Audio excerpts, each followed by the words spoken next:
Apa hukumnya haji furoda? Nggak tahu saya. Coba tanya Ustaz Erwandi, Pak. Saya belum pernah mempelajari itu.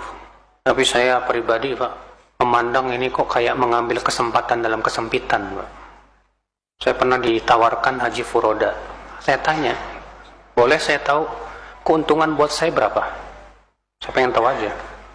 Buat uang saku Ustadz selama haji 50 juta, dia per orang dapat $750. Nah bilang, aduh, fitrah anak kok menolak ya? Orang kan pengen haji, Mas. Harusnya kita memberikan kemudahan dong. Kalau misalnya haji furoda itu boleh ya, jangan mengambil keuntungan sebesar-besarnya hanya karena menggunakan kesempatan, karena orang menunggu haji lama banget. Akhirnya sampai berapa Pak? $25.000. Berapa itu? 300 juta. Ternyata mengambil keuntungannya besar sekali, Pak. Aduh, kata saya, maaf, ini saya nggak sesuai nih dengan fitrah saya nih. Seharusnya ya mudahkan orang untuk haji. Ini kan amalan mulia, Nabi bilang. Orang susah sekarang mau haji nungguin sampai puluhan tahun. Terus kita gunakan mengambil kesempatan yang sebesar-besarnya tuh. Saya kayaknya nggak sesuai fitrah saya. Jadi gimana Ustadz? Nggak deh. Walaupun keuntungannya gede banget sih sebetulnya ya. Lumayan sekali haji bisa beli Innova tuh Pak. Tapi saya fitrahnya nggak bisa nerima Pak. Iya. Namanya jual beli, baik jual beli jasa atau jual beli barang, Rasulullah naha an bai'il hasati wa an bai'il gharar. Rasulullah SAW melarang jual beli gharar dan jual beli hasah. Jual beli gharar, jual beli yang tidak jelas, ya, apanya tidak jelas. Bisa jadi tidak jelas harganya, bisa jadi tidak jelas objeknya, yaitu barangnya, bisa jadi tidak jelas serah terimanya. Ya, mungkin bisa diserah terimakan, mungkin tidak. Ya.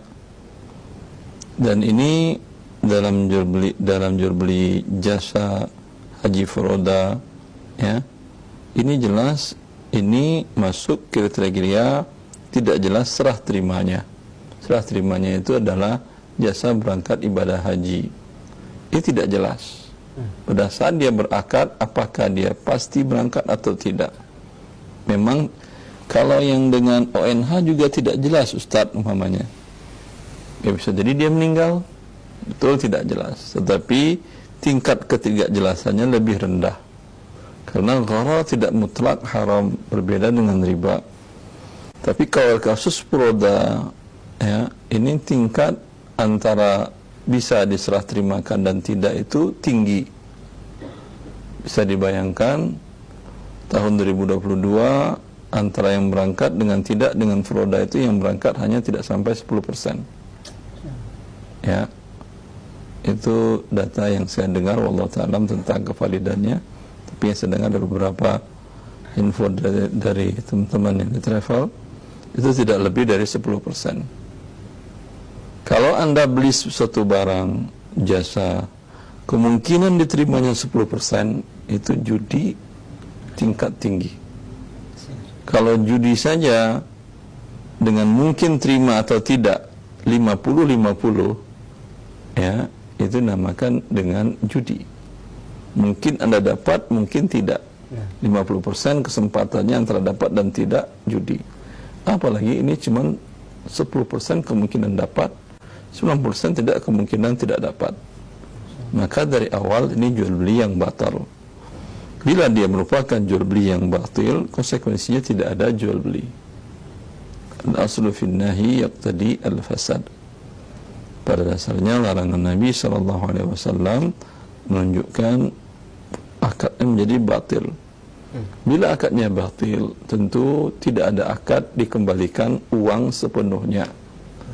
Harusnya berangkat tidak berangkat, uang kembali karena akadnya batil. Kalau ternyata terjadi keluar dan mau berangkat, ulang akad lagi saat itu. Karena akad yang pertama sudah batil. Dan akad yang batil itu la tatarattab alaihi al-athar. Apa konsekuensi dari akad yang batil? Tidak ada konsekuensinya. Yaitu tidak ada kewajiban dia berangkatkan dan tidak ada kewajiban dia membayar. Dalam kasus sudah diterima uangnya, wajib dikembalikan. Dalam kasus akan berangkat dan jadi sudah di bandara naik pesawat, diakad ulang lagi, karena yang pertama batil. Bila ternyata tidak sama sekali, tidak ke bandara, tidak juga naik, atau ke bandara tapi pulang lagi atau diusir, atau sudah sampai di Arab Saudi dipulangkan ke Indonesia, itu lebih parah lagi kejiwaan kaum musliminnya. Otomatis uangnya wajib dikembalikan penuh tanpa dikurangi. Bila dikurangi, tentu ini memakan harta manusia dengan cara yang batil. Ya. Adapun itu secara pandangan syar'i. Adapun kasus Anda bagaimana mengembalikan uang dan segala macam, maka wallahu a'lam. Ini tentu kembali kepada hukum legal yang ada di negara kita. Bila ini adalah dianggap penipuan karena jumlahnya besar dan kasusnya besar, tinggal Anda laporkan kepada pihak yang berwenang. Dalam hal ini mungkin Satgas Haji dan Umrah. Ya. Seperti itu. Tapi wallahu alam, apakah dana Anda kembali atau tidak, saya pun tidak tahu. Ya. Baik, Ustaz, jazakallah khair atas penjelasan rincian dan juga arahan